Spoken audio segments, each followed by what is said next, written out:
Our captain, Alison Taylor, Darren O'Sullivan, Megan O'Connell, Maura O'Callaghan, Jennifer Berry, Orla Farmer, Lydia Williams, Roisin Phelan. They're all fairly well established players on the team at the moment. And our management involved then is Shane Ronayne, Jimmy and Eddie, and also Pazzer from Cork. Alright, well there's Ciara McEnaney and Doreen Hughes from Mayo, Joanne Greggs from Roscommon, Tessa Mullins, Deirdre Brennan, Sarah Keneally are from Galway, Emer Gallagher, Rose Boyle, Catherine Boyle from Donegal, and Anna Finnegan's from Belfast. There's two girls from Kerry, Leanne and Breed. That's the only ones I can think off the top of my head. Well, we got Annie Tighe back. She's back and doing a Masters. We've got a few first years in. We've really strengthened the squad. Got a few first years now, yeah, and I suppose you're just missing one or two from last year, so it's really the same tight, close-knit group that we had last year, so it's really just developing that and pushing on now this year again. So the only player you're going to mention is Tiggy. Come on. Well, we have Tiggy coming back, I suppose. Like, we still have the likes of Roisin Leonard, Lorraine Scanlon, all these players are still there. Bjorn McManus, all these players still there driving it on, like, so the appetite and desire that's there is great, so it's just now pushing on, looking forward to the weekend ahead. So it sounds like it's tough, but you love it. You love the competition too. Yeah, you don't get it anywhere else. Like, 2 games in 2 days. But all we're looking forward to is the game on Friday, and that's all we can prepare for.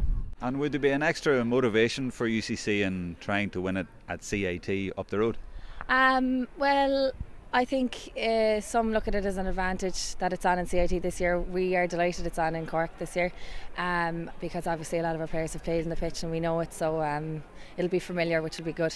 Oh, it's anybody's. It really is. This competition is a history of throwing up unpredictable results. UL as holders, star-studded team, going to be very hard to look against them. They're playing NUIG in the semi-final, UCC and DCU on the other side. I suppose out of the four, you'd have to say NUIG will be the outsiders.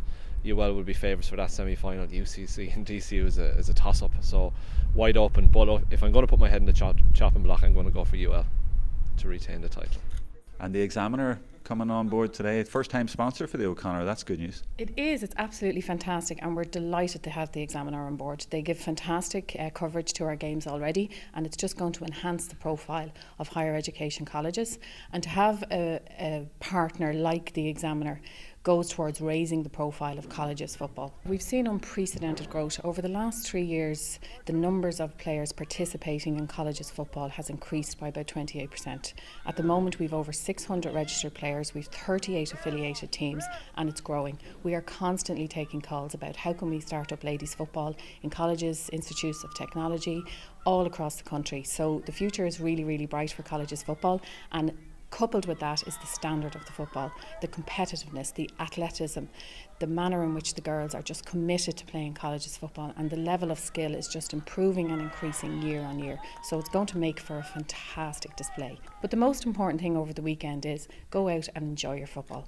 And that's the message that we want to send out to the girls, because they're working so hard, they're juggling so many things, their studies, their part-time jobs, they're just everything that they're doing at the moment puts huge demands on them, and we want them to enjoy this weekend and may the best teams win.